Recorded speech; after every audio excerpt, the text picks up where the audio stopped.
स्वागत है। हम लोगों ने पिछली वीडियो में देखा था क्लास 10th की एनसीईआरटी की बुक से सोशल साइंस यानी समाज विज्ञान के हम लोग अध्याय 1 हम लोगों ने पढ़ा था, जिसमें हम लोग पेज नंबर 1, पेज नंबर 2 और पेज नंबर 3 हम लोगों ने पढ़ लिया था, जिसमें हम लोगों ने श्रीलंका के बारे में और बेल्जियम के बारे में देखा था कि उसमें कैसे कैसे मतभेद हुए और धीरे धीरे उनकी लड़ाइयाँ बढ़ती गई और उनमें कितने भाषा बोलने मतलब कौन सी भाषा बोलने वाले ज़्यादा लोग थे, कौन सी भाषा बोलने वाले कम, किनके हाथ में सत्ता थी, किनके हाथ में सत्ता नहीं थी, और कौन सा देश कितने पार्ट में बटा हुआ था, उसमें कैसे कैसे कलह युद्ध चल रहे थे, हम लोगों ने पिछले वीडियो में देख लिया था। तो हम लोग उसके आगे से पढ़ेंगे। अगर आप नए हैं हमारे चैनल पे तो आप पिछली वीडियो को ज़रूर देख लें तभी आपको यह अध्याय समझ में आएगा। तो चलिए हम लोग आगे बढ़ते हैं।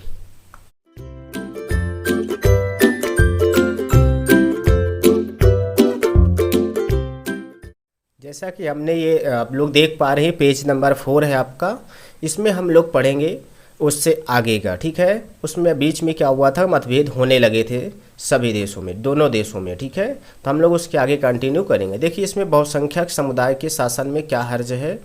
अगर श्रीलंका में सिंहलियों का राज नहीं होगा तो किसका राज होगा, क्योंकि भाई उनकी संख्या ज़्यादा थी, सिंहलियों की ज़्यादा थी, ठीक है, बिल्कुल। अब देखिए यहाँ पे श्रीलंकाई तमिलों ने अपनी राजनीतिक पार्टियाँ बनाई। जो श्रीलंकाई तमिल थे वो अपनी अपनी एक पार्टी बना ली। तमिल को राजभाषा बनाने, क्षेत्रीय स्वायत्तता हासिल करने तथा शिक्षा और रोजगार में समान अधिकार अवसरों की मांग को लेकर संघर्ष किया। उसके लिए बहुत ज़्यादा संघर्ष किया, क्योंकि इनकी भाषा को नहीं मतलब वैल्यू नहीं दी गई थी और इनको इग्नोर किया जा रहा था, ठीक है, बिल्कुल। लेकिन तमिलों की आबादी वाले इलाके की स्वायत्तता की उनकी मांगों को लगातार नकारा गया। भाई वहाँ पे हम लोगों ने देखा था पिछली वीडियो की, उनकी मांगों को बिल्कुल भी नहीं सुना जा रहा था, उनको पूरी तरह से मतलब नज़रअंदाज किया जा रहा था, ठीक है। 1980 के दशक तक उत्तर पूर्वी श्रीलंका में स्वतंत्र तमिल इलम सरकार बनाने की मांग को लेकर अनेक राजनीतिक संगठन बने। यानी कि 1980, देखिए 1980 यानी कि यहाँ पे मतभेद होने लगे थे, तो यानी कि 20 साल के बाद यहाँ पे बहुत सारी पार्टियाँ बनी, ठीक है। अब देखिए बीच बीच में क्या होगा कि भाई वहाँ पे बहुसंख्यक का शासन था, ठीक है, तो वहाँ पे वो कम संख्यक वाले को सुनाई नहीं, उनकी मतलब उनको नज़रअंदाज कर रहे थे टोटल मिला के कुल तरह से। तो यहाँ पे बिल्कुल भी वो अब क्या करेंगे, राजनीतिक पार्टी बनाएंगे। हम लोग इसको बिल्कुल स्टोरी टाइप से पढ़ेंगे, ठीक है ना, बिल्कुल। देखिए इसमें श्रीलंका में दो समुदायों के बीच पारस्परिक अविश्वास ने बड़े टकराव का रूप ले लिया। अब देखिए यहाँ पे क्या हुआ कि दो समुदाय तो थे ही हमारे, तमिल और श्रीलंकाई वाले। तो यहाँ पे क्या हुआ, सिंघालिया, तो यहाँ पे क्या हुआ कि टकराव होने लगा। यह टकराव गृह युद्ध में परिणित हुआ। गृह युद्ध का मतलब होता है जब अपने ही देश में अलग अलग दो समुदाय युद्ध करें तो उनका होता है गृह युद्ध, यानी अपने ही देश में युद्ध चल रहा था उनका, ठीक है, बिल्कुल। अब देखिए यहाँ पे आगे क्या हुआ कि यहाँ पे परिणाम स्वरूप दोनों पक्ष के हजारों लोग मारे जा चुके थे। अब बताइए वहाँ पे हजारों लोग मारे गए उस युद्ध में, ठीक है, इसका कोई मतलब नहीं निकल रहा था। अनेक परिवार अपने मुल्क से भागकर शरणार्थी बन गए, यानी कि दूसरे देश में जा करके वो छिप करके रहने लगे। बताइए वहाँ पे शरणार्थी हो गए दूसरे देश के लिए। तो ये चीज़ें सब यहाँ पे चल रही थी, ठीक है, बिल्कुल। आगे जैसा आप देख पा रहे हैं कि इससे भी कई गुना ज़्यादा लोगों की रोटी रोजी चौपट हो गई। बहुत सारे लोगों का धंधा बंद हो गया, बहुत सारे लोगों का परिवार उजड़ गया। आपने पढ़ा है कि 10वीं कक्षा के अर्थशास्त्र की पाठ्य पुस्तक के पहले अध्याय में है कि हमारे क्षेत्र के देशों में आर्थिक विकास, शिक्षा और स्वास्थ्य के मामले में श्रीलंका का रिकॉर्ड सबसे अच्छा है। श्रीलंका का रिकॉर्ड सबसे अच्छा रहता है, पर वहाँ के गृह युद्ध से मुल्क के सामाजिक, सांस्कृतिक और आर्थिक जीवन में काफ़ी परेशानियाँ पैदा हुई। 2009 में इस गृह युद्ध का अंत हुआ। अब बताइए यहाँ से, बताइए 80 से 2009 मतलब यहाँ 80-100 यानी 2000 पहुँचा 20, यानी कि 29 साल गृह युद्ध चला। 29 साल में तो पूरा देश, पता नहीं कितने समाज, कितने समुदाय, बहुत सारे नष्ट हो गए, कितनी रोजी रोटी चली गई, सही ना। तो ये चीज़ें यहाँ पे दिखाई गई। अब हम लोग आगे देखते हैं भाई क्या होता है।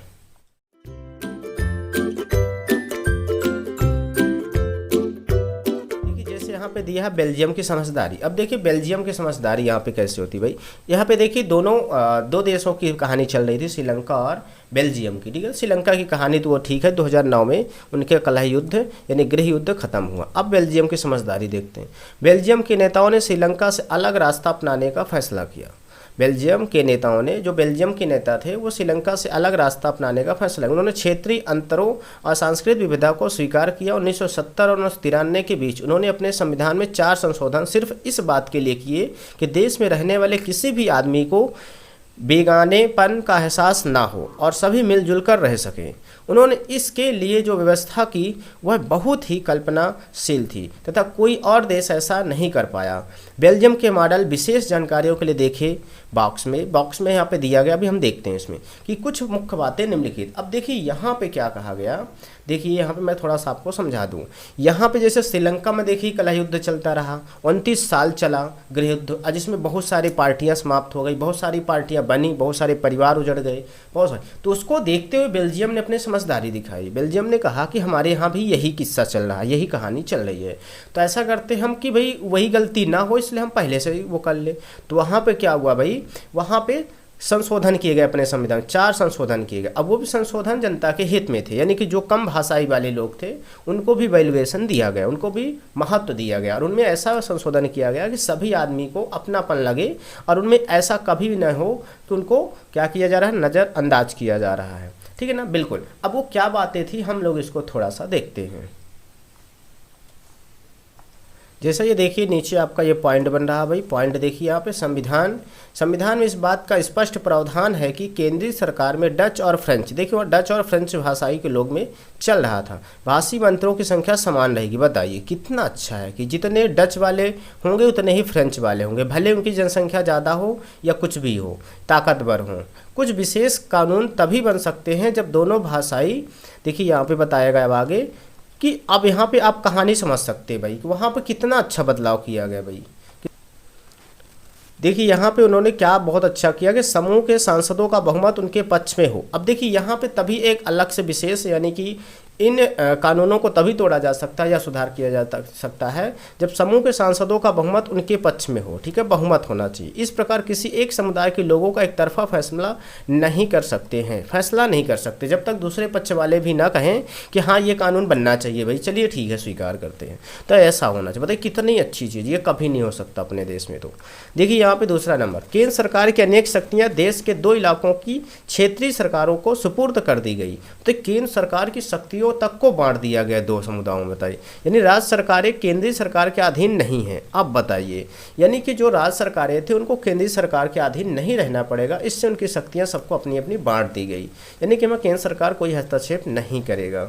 अब देखिए तीसरी बात क्या अच्छी थी कि ब्रुसेल्स में अलग अलग सरकार है, ब्रुसेल्स में अलग सरकार है और इसमें दोनों समुदायों का समान प्रतिनिधित्व है, यानी कि दोनों समुदायों का बराबर उसमें हिस्सेदारी थी। फ्रेंच भाषी लोगों ने ब्रुसेल्स में समान प्रतिनिधित्व के इस प्रस्ताव को स्वीकार किया, क्योंकि डच भाषी लोगों ने केंद्रीय सरकार में बराबरी का प्रतिनिधित्व स्वीकार किया था।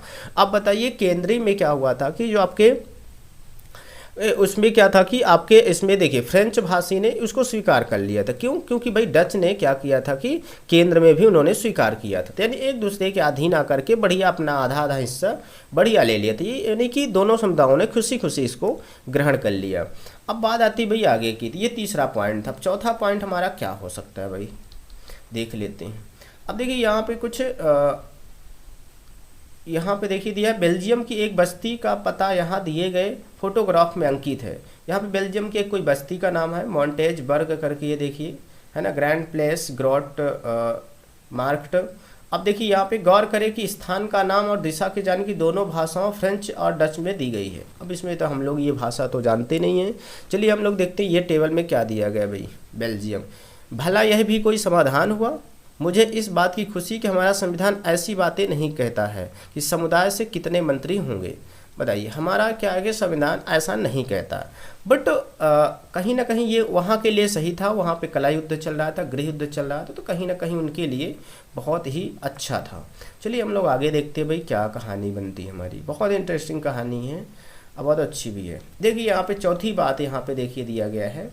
चौथी बात क्या कहता है यहाँ पे देखिए, चौथी बात है केंद्रीय और राज्य सरकारों के अलावा यहाँ एक तीसरे स्तर की सरकार भी काम करती है, यानी सामुदायिक सरकार। सामुदायिक सरकार, बताइए, इस सरकार का चुनाव एक ही भाषा बोलने वाले लोग करते हैं। डच, फ्रेंच और जर्मन बोलने वाले समुदायों के लोग चाहे वे जहाँ भी रहते हों इस सामुदायिक सरकार को चुनते हैं। इस सरकार को सांस्कृतिक, शिक्षा और भाषा जैसे मामलों पर फैसले लेने का अधिकार होता। बताइए, यानी कि समुदाय, अपने समुदाय के लोग ही अपने को मतलब वो चुनते हैं और वहाँ एक सामुदायिक सरकार बनती है। सामुदायिक सरकार बनती है और वहाँ पे उनको क्या अधिकार दिया जाता है भाई, यहाँ पे संस्कृत, शिक्षा और भाषा जैसे मामलों पर लेने का अधिकार, यहाँ पे कानून बनाने का अधिकार इनको दिया गया है। अब देखिए आगे क्या बोला गया भाई, आपको बेल्जियम का मॉडल कुछ जटिल लग सकता है भाई, सही बात है, बहुत अजीब सा यहाँ पे मॉडल 3 तरह की सरकारें बनाई गई। निश्चित रूप से यह जटिल है खुद बेल्जियम में रहने वाले लोगों के लिए भी, पर यह व्यवस्था बेहद सफल रही, यह बहुत ही कारगर वहाँ हुई। इससे मुल्क में गृह युद्ध की आशंकाओं पर विराम लग गया। अब बताइए वहाँ पे गृह युद्ध होने वाला था श्रीलंका के जैसे, जो कि टल गया। बताइए कितनी अच्छी बात थी। हाँ थोड़ा जटिल है कि वहाँ पे 3 सरकारें काम करती हैं, वो कैसे करती हैं ये पता नहीं, सही है ना। तो चलिए हम लोग देखते हैं आगे क्या होता है भाई। हमारा नहीं, इसका देखते हैं बेल्जियम का भाई। देखिए यहाँ पे लग सकता है निश्चित रूप से जटिल है खुद बेल्जियम में रहने वाले, यहाँ पे हम लोग देख लिए। इससे मुल्क में गृह युद्ध की आशंकाओं की विराम तो लग गया था, बिल्कुल सही है, वरना गृह युद्ध की स्थिति में बेल्जियम भाषा के आधार पर 2 टुकड़ों में बंट गया होता, सही है। जब अनेक यूरोपीय देशों ने साथ मिलकर यूरोपीय संघ बनाने का फैसला किया तो ब्रुसेल्स को उसका मुख्यालय चुना गया। अब बताइए ब्रुसेल्स को उसका मुख्यालय चुना गया, जहाँ पे राजधानी थी उसकी बेल्जियम की हमारी, सही है ना, बिल्कुल। यहाँ पे देखिए अखबार नामा करके कुछ यहाँ पे दिया गया है भाई, यहाँ पे कुछ जानकारी यहाँ पे देख लेते क्या दिया। तो आपके कहने का मतलब है कि सत्ता में हिस्सेदारी से हम ज़्यादा ताकतवर होते हैं। यह बात तो कुछ अजीब लगती है भाई, खैर ज़रा सोचने दीजिए भाई, सोचिए आप कि भाई यहाँ पे क्या कहता है। तो आपके कहने का मतलब है कि सत्ता में हिस्सेदारी अगर कर दिया जाए, हाँ, सत्ता में मतलब हिस्सेदारी सभी समुदाय को या सभी पार्टियों को या फिर जैसा भी उसमें सबको अलग अलग अधिकार दे दिया जाए, तो उससे क्या होता है, ताकतवर हम होते हैं। तो ये कुछ अटपटा सा है, इसको आप जरा सोचिएगा आप थोड़ा सा, ठीक है। चलिए तो हम लोग देखते हैं अखबारनामा में क्या कहता है भाई। कोई एक अखबार पूरे हफ्ते भर पढ़े और फिर युद्धों और लड़ाइयों की खबरों की कतरने जमा करे, यानी कि उसके टुकड़े, उसमें से एक हफ्ते यानी 7 दिन पढ़े और 7 दिन में कितने वहाँ पे युद्ध और लड़ाइयों के बारे में छापा गया है, उसकी कटिंग आपको जमा करनी है, ठीक है। जहाँ भी मिले 5-5 छात्रों के 2 समूहों के एक साथ यह काम कर सकते हैं। फिर दोनों समूह अपनी सारी कर्तन साथ मिलाकर कुछ इस तरह से काम कर सकते हैं। देखिए यहाँ पे क्या कह रहा है भाई, आपका काम क्या दिया गया है भाई। उन्होंने बोला है कि अखबार जैसे आप लोग पढ़ते हैं, डेली आता होगा आपके यहाँ, नहीं आता है तो कोई बात नहीं, पड़ोसी के यहाँ, तो उसमें 7 दिन तक आप अखबार पढ़िए हर एक पेज को, और उसमें ये ढूंढिए कि उसमें कितनी युद्ध और लड़ाइयों के बारे में खबरें दी गई, उसको कटिंग कर लीजिए और उसको जमा कर लीजिए। फिर उसके बाद इकट्ठा करिए। फिर उसके बाद क्या करना, देखिए सारे झगड़ों को उनके स्थान, अपने देश, प्रदेश, देश से बाहर के हिसाब से वर्गीकृत करें भाई, कि वो अपने मतलब एक ही देश के अंदर की लड़ाइयाँ के बारे में है और या उससे बाहर या फिर उसके प्रदेश की, तो सबों को इस हिसाब से डिवाइड करना है, आपको अलग अलग करना है, ठीक है। दूसरा बात, इन टकरावों के कारण जानने की कोशिश करें भाई, जो युद्ध हुए हैं, लड़ाइयाँ जो उसमें कटिंग आपने काटी है, तो उसमें किस कारण से लड़ाइयाँ हुई ये भी दिया होगा उसमें। तो इनमें से कितने विवाद सत्ता के बंटवारों को लेकर, उसमें से ये कितने लड़ाइयाँ हैं सत्ता के बंटवारे से लेकर के, सत्ता के बंटवारे से रिलेटेड, यानी कि सत्ता बांटने से, ना मिलने से या उनको नज़रअंदाज करने से रिलेटेड कितने युद्ध हुए हैं, कितनी लड़ाइयाँ हुई थी, ये उसको आपको अलग अलग करना। इनमें से किस किस विवाद को सत्ता में साझेदारी तय करके सुलझाया जा सकता है, उसमें ऐसे कितने कारण हैं जिनको हम क्या कर सकते हैं भाई, कि सत्ता की बंटवारी करके, हम बंटवारा करके यानी कि उनको सुलझा सकते हैं। तो ये कुछ अच्छी बात है, यहाँ पे बच्चे ये करेंगे, हो सके तो टीचर के भी अपनी हेल्प ले सकेंगे, बिल्कुल। अब चलिए हम लोग देखते हैं आगे भाई क्या हुआ श्रीलंका में, क्या हुआ बेल्जियम में, ठीक है, बिल्कुल। अब देखिए यहाँ पे दिया बेल्जियम और श्रीलंका की इन कथाओं से हमें क्या शिक्षा मिलती भाई। दोनों ही देश लोकतांत्रिक मतलब होता है वहाँ जनता वोट करती है, चुनाव में वोट करती है, ठीक है, बिल्कुल मत देती है। फिर भी सत्ता में साझेदारी के सवाल को उन्होंने अलग अलग ढंग से निपटने की कोशिश की, ठीक है, अलग अलग ढंग से अपना अपना निपटे भाई। श्रीलंका में तो बहुत 29 साल का युद्ध चला, कोई बात। बेल्जियम के नेताओं को लगा कि विभिन्न समुदाय और क्षेत्रों की भावनाओं का आदर करने पर ही देश की एकता संभव है। बेल्जियम के समझदार वहाँ थोड़ी सी समझदारी दिखाते, उन्होंने देखा कि समुदाय और क्षेत्र की भावनाओं को हम निरादन नहीं कर सकते, उसको आदर करना ही हमारी एकता का पहचान है और हम इसको सही भी करना चाहिए। इस एहसास के चलते दोनों पक्ष सत्ता में साझेदारी करने पर सहमत हुए, दोनों पक्ष हुए। श्रीलंका में ठीक उल्टा रास्ता अपनाया गया। इससे पता चलता है कि अगर बहुसंख्यक समुदाय दूसरों पर प्रभुत्व कायम करने और सत्ता में उनको हिस्सेदार न बनाने का फैसला करता है, तो इससे देश की एकता की संकट में पड़ सकती है, एकता ही संकट में पड़ सकती है। देखिए इससे हमें सीख मिलता है, श्रीलंका और बेल्जियम की कहानी से सारांश ये निकलता है कि अगर यहाँ पे ऐसा हो कि जैसे अपने देश में क्या है, एक ही पार्टी अगर राज्य में भी हो और केंद्र में हो, तो वो फिर क्या करती, बलपूर्वक या फिर अपने कानून में हाथ लेकर के, उसके पास हक होता है भाई, और पूरे कमांड होता है उसके पास, तो वो कुछ भी गलत कदम या सही कदम या मनमानी कदम उठा सकता है। इससे क्या होता है कि जो छोटे संख्यक वाले हैं वो फिर एकजुट होकर के आवाज़ उठाएंगे और कलह होगा और हमारी एकता पे संकट आएगी। तो इससे अच्छा है कि हमको समझदारी से काम लेना चाहिए और एक दूसरे को समझ कर चलना चाहिए, ठीक है ना। ये चीज़ यहाँ पे यानी समझदारी से कुल मिलाकर काम करना चाहिए। ये नहीं कि आपके हाथ में बहुत सारी सत्ता आ गई है, अब आपके बहुत अधिकार आ गए हैं तो आप उसका गलत उपयोग करें, ठीक है। इसका कहने का मतलब ये है। तो चलिए हम लोग आगे चलते हैं भाई। आगे क्या है हमारा, चलते हैं 6 पेज पे। देखिए अब यहाँ पे देखिए कुछ एक बाइक दिखाई गई भाई। यहाँ पे ये कार है, ये है ना, बिल्कुल। देखिए यहाँ पे बाईं तरफ अंकित कार्टून में जर्मनी की एक समस्या का संकेत है। जर्मनी, अब बताइए जर्मनी के बारे में हम लोग देखते हैं भाई। जर्मनी की एक समस्या, वहाँ क्रिश्चियन डेमोक्रेटिक पार्टी, देखिए क्रिश्चियन डेमोक्रेटिक पार्टी थी एक हमारी, और सोशल डेमोक्रेटिक पार्टी नामक दो बड़ी पार्टियां की गठबंधन सरकार है। पता है वहाँ पे बड़ी बड़ी पार्टियां हैं फिर भी गठबंधन की सरकार। ऐतिहासिक रूप से ये दोनों पार्टियां एक दूसरे की प्रतिस्पर्धी रही हैं। वहाँ पे क्या इतनी ज़्यादा विरोधी पार्टियां थी, जैसे अपने यहाँ बीजेपी और कांग्रेस का उदाहरण ले लीजिए, सिर्फ ये हमने समझाने के लिए लिया, ठीक है। बिल्कुल बीजेपी और कांग्रेस का ले लीजिए कि ये एक दूसरे के कट्टर विरोधी हैं। अगर कांग्रेस अच्छा काम करती तो बीजेपी उसको अच्छा जानते हुए भी उसका विरोध करेगी, और बीजेपी कोई अच्छा काम करेगी तो कांग्रेस जानते हुए भी कि अच्छा है लोगों के भले के, लेकिन वो फिर भी विरोध करेगी उसमें, ठीक है ना, बिल्कुल। तो ये चीज़ें ऐसे वहाँ पर ही प्रतिस्पर्धी मतलब कंपटीशन चलता था। सन 2005 के चुनाव में इन दोनों में से किसी को अपने बूते सरकार बनाने लायक बहुमत नहीं मिला। मतलब दोनों को ऐसा नहीं हुआ कि एक ही पार्टी बहुमत मिल जाए, इसलिए इन्हें गठबंधन सरकार बनानी पड़ी। और ये गठबंधन में तो साथ आ गए सरकार, पता है कितना ज़्यादा कुर्सी का लालच होता है। दोनों दल विभिन्न नीतिगत मामलों पर अलग अलग पक्ष लेते हैं। भाई अगर हमें किसी चीज़ पर एक कानून बनाना है तो उसमें दोनों का अलग अलग पक्ष होता है, लेते हैं, मतलब अलग अलग राय ली जाती है, फिर भी वहाँ साथ मिलकर सरकार चला रहे हैं। मतलब फिर संसद के बारे में जानकारी के लिए लॉगिन कर सकते हैं ये दिए गए वेबसाइट पे, ठीक है, बिल्कुल। अब देखिए यहाँ पे देखते हैं हम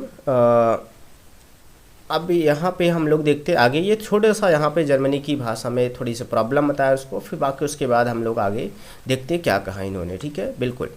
अब देखिए यहाँ पे कुछ चलते हैं, यहाँ पे देखते हो तो हम लोगों ने जर्मनी की एक समस्या देख ली भाई, लेकिन बहुत अच्छी है कि दोनों विपरीत पार्टियां भी सरकार चला रही हैं।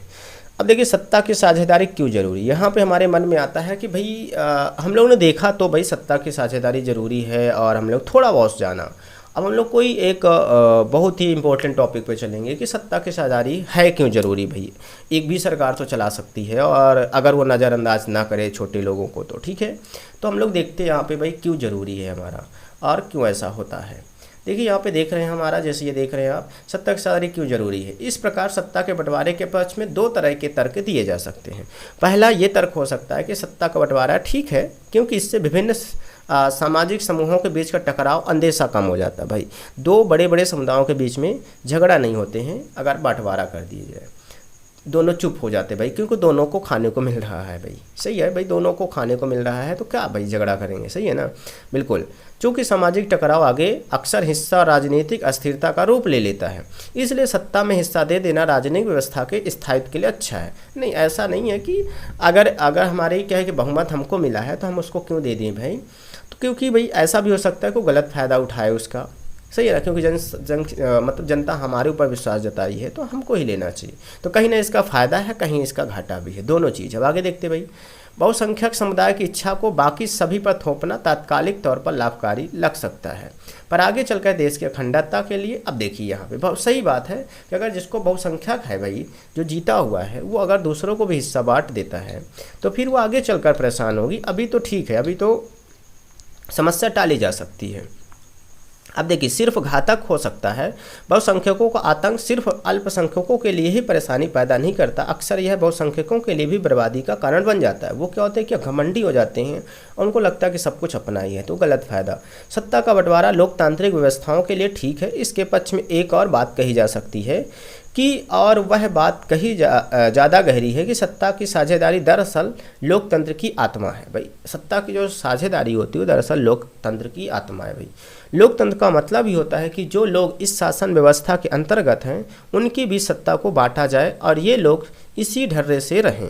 इसलिए वैध सरकार वही है जिसमें अपनी भागीदारी के माध्यम से सभी समूह शासन व्यवस्था से जुड़ते हैं। यानी कि यहाँ पे अपनी पार्टी में बहुत सारे ऐसे लोग होते हैं जिनको सत्ता का बंटवारा किया, जैसे हमारे यहाँ गृह मंत्री दूसरे हैं, रेल मंत्री दूसरे हैं, शिक्षा मंत्री दूसरे हैं भाई, है ना। तो ये सारी चीज़ें हैं हमारी, सब वित्त मंत्री अलग हैं, प्रधानमंत्री अलग है, राष्ट्रपति अलग है, मुख्यमंत्री सभी राज्यों के अलग अलग है। तो सबकी सत्ता का बंटवारा ही तो है, सही है ना, बिल्कुल। यहाँ पे कांग्रेस भी राज कर रही है, बीजेपी कर रही है, टीएमसी भी कर रही है, सपा बसपा सभी कर रहे हैं भाई। तो ये सब सत्ता का बंटवारा ही है, ठीक है, जो कि आत्मा है हमारे लोकतंत्र की, तो अच्छी बात है, ठीक है, बिल्कुल। अब देखिए हम लोग आगे देखते भाई, तो क्या दिया गया है, इन दोनों दो तर्कों में से एक को हम युक्तिपरक और दूसरे को नैतिक तर्क कह सकते हैं। युक्तिपरक या समझदारी का तर्क लाभकर परिणामों पर जोर देता है, जबकि नैतिक तर्क सत्ता के बंटवारे के अंतमूर्त महत्व को बताता है। यानी कि नैतिक होता है कि जो हमारा एक जनरली होता है कॉमन, सत्ता के बंटवारे के अंतमूर्त महत्व को, यानी कि उसके अंदर का समझदारी का और नैतिकता का परिचय देता है, बिल्कुल, ठीक है। देखिए हम लोग आगे देखते भाई क्या कहता है ये, ठीक, ओके। देखिए यहाँ पे कुछ दिया गया है, ये हमारा ब्रैकेट में, इसको देख लेते हैं। बात बोले भेद खोले, देखिए किसकी भेद खोल रहा है भाई। युक्तिपरक का मतलब होता है हानि लाभ का सावधानी पूर्वक हिसाब लगाकर लिया गया फैसला, यानी कि लाभ हानि वहाँ पे देखा जाए, सावधानी पूर्वक हिसाब लगाकर फैसला लिया गया हो, वो चीज़ होता। पूरी तरह से नैतिकता पर आधारित फैसला अक्सर इसके उलट होता है। जो पूरी तरह से नैतिकता होता है वो पूरी तरह से उलट होता है, उसमें लाभ हानि बिल्कुल भी नहीं देखा जाता है, ठीक है ना, बिल्कुल। अब देखिए यहाँ पे क्या क्या समझा क्या जाना, यहाँ पे देखते हैं। एनिते बेल्जियम के उत्तरी इलाके के एक डच माध्यम के स्कूल में पढ़ती है। एनिते क्या है, कोई है, ठीक है, पढ़ती मतलब लड़की है, ठीक है। बेल्जियम के उत्तरी इलाके के एक डच माध्यम के स्कूल में पढ़ती, डच माध्यम, वहाँ पे डच बोली जाती है, यानी कि फ्रेंच बोलने वाले उसकी अनेक स्कूली साथी चाहते हैं, स्कूली साथी चाहते हैं कि पढ़ाई फ्रेंच में ही हो। सेल्वी श्रीलंका की राजधानी कोलंबो के एक स्कूल में पढ़ती है। अब सेल्वी देखिए यहाँ पे है, श्रीलंका की राजधानी कोलंबो के एक स्कूल में पढ़ती है, और वह वहाँ के स्कूल के बहुत से दोस्त तमिल भाषी है, बताइए तमिल भाषी भी है।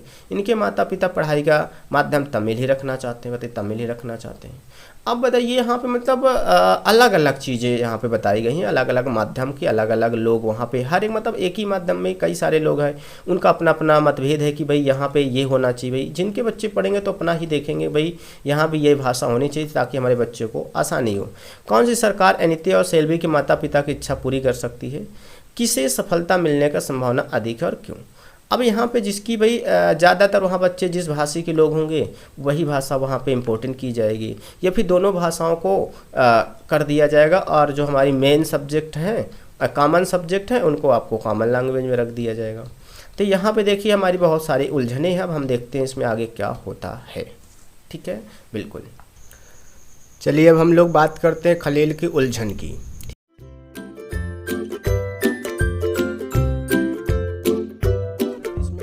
थी खलील को भाई, ये चीज़ हम लोग देखेंगे।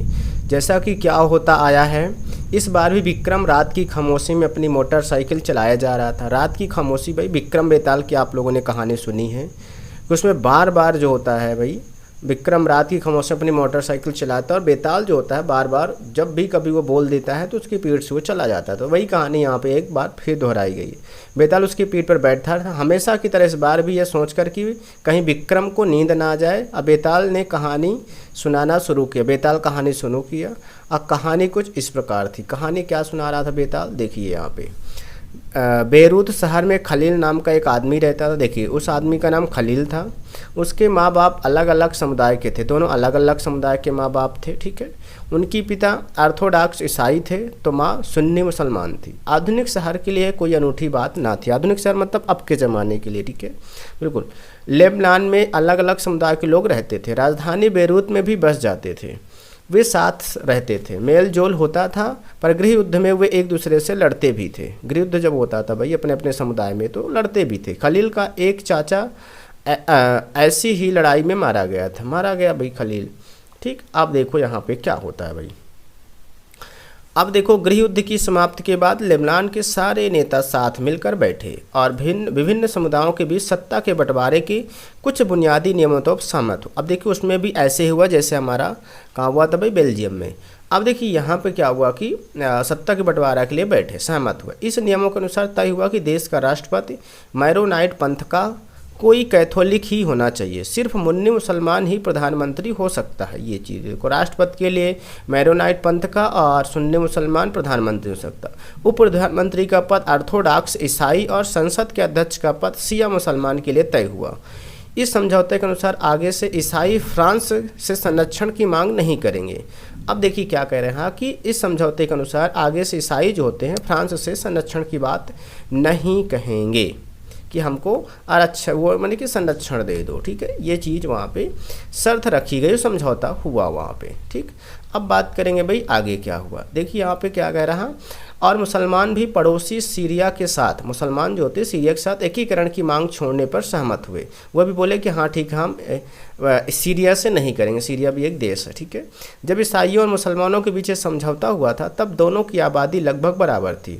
बाद में मुसलमान स्पष्ट रूप से बहुमत में आ गए, मुसलमान क्या हुआ, बहुमत में आ गए, पर दोनों पक्ष अभी भी उसी समझौते का आदर करते हुए मान रहे थे, वही समझौता चल रहा था। खलील को इस समझौते में बड़ी गड़बड़ी लगती है। खलील को क्या लगता है कि इसमें गड़बड़ी है। वह राजनीतिक महत्वाकांक्षा वाला लोकप्रिय व्यक्ति था। क्या था भाई, वो लोकप्रिय महत्वाकांक्षा वाला लोकप्रिय व्यक्ति है, लेकिन मौजूदा व्यवस्था के रहते हुए सबसे बड़े पद पर पहुंच ही नहीं सकता, क्योंकि उस समय जो समझौता हुआ था उसके अनुसार वह नहीं पहुंच सकता था। वह ना तो माँ के धर्म को मानता और ना ही पिता के। असल में वह चाहता ही नहीं कि उसके किसी भी धर्म से जोड़कर पहचाना जाए। वह नहीं चाहता था, अलग मतलब उसकी सोच थी कि हमें किसी भी धर्म से ना जोड़ा जाए, ठीक है, बिल्कुल पहचाना ना जाए।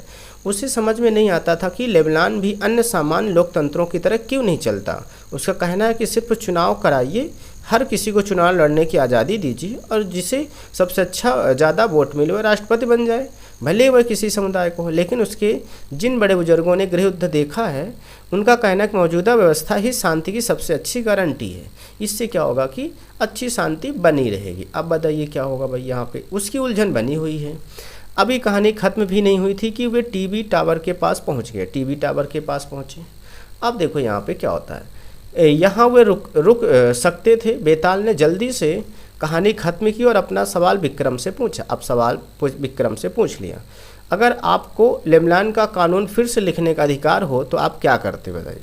अगर आपको बेताल ने कहानी ख़त्म करते हुए पूछा विक्रम से भाई कि अगर आपको ऐसा अधिकार दे दिया जाए कि आप कानून लिख सकते हो तो आप क्या करते भाई। क्या आप पुरानी व्यवस्था ही चलने देते, जो पुरानी व्यवस्था वहाँ पे थी कि प्रधानमंत्री यही बनेगा, राष्ट्रपति यही बनेगा, सांसद यही बनेंगे, या फिर आप कुछ नया करते। बेताल विक्रम और अपने बीच हुए समझौते को दोहराना नहीं भूला। अगर आपके दिमाग में स्पष्ट जवाब है और आप फिर भी नहीं बताते तो आपकी मोटरसाइकिल जाम हो जाएगी और आप आगे नहीं बढ़ पाएंगे, ठीक। क्या आप बेचारे विक्रम को बेताल के सवाल का जवाब देने में मदद कर सकते हैं भाई कि हाँ भाई तुम जवाब दे दो हमारे, क्या जवाब था भाई। अब वो जवाब दे देता, बोल देता तो फिर से बेताल वहीं पहुंच जाता। ये सारी चीज़ें कहानी यहाँ पे चलती रहती है। हम लोगों ने बचपन में बहुत सारे विक्रम बेताल की कहानियाँ सुनी थी हम लोगों ने, ठीक है, बिल्कुल। अब देखिए आगे इसमें आपका ये मदद करने के लिए कह रहा, ठीक है। ये हमारा 7वां पेज था, क्या था, 7वां पेज था, बिल्कुल। अब यहाँ पे सत्ता के साझेदारी के रूप दिया हुआ है, तो इसको हम लोग आज नहीं पढ़ेंगे, 7 पेज तक ही आज हम लोग करते हैं, ठीक है, बिल्कुल। आगे बाकी हम लोग कंटिन्यू आगे करेंगे, तो हम लोग आज इतना ही करते हैं। आई होप कि आपको समझ में आया होगा। आपको एक बार से 2 बार इसको देखिए, आपको समझ में आएगा, आपको बिल्कुल भी रटना नहीं पड़ेगा। देखिए अगर आप किसी चीज़ को, किसी भी सब्जेक्ट को कहानी के तौर पे, स्टोरी के तौर पे इंटरेस्टिंग वे में अगर समझते हैं, उस पर एकदम बिल्कुल लीन होकर अगर पढ़ते हैं तो आपको कहानी समझ में आती है और आपको क्वेश्चन आंसर रटना नहीं पड़ेगा, आई होप की, ठीक है। तो हम लोग मिलते हैं नेक्स्ट वीडियो में और इसके नेक्स्ट पार्ट पेज नंबर 8 से पढ़ेंगे हम लोग। तो बिल्कुल आप पढ़ते रहिए और बढ़िया अच्छे सेफ रहिए और कोविड-19 से बच कर रहिएगा, ठीक है, बिल्कुल। आप भी सेफ रहें, अपने परिवार को भी सेफ रखें।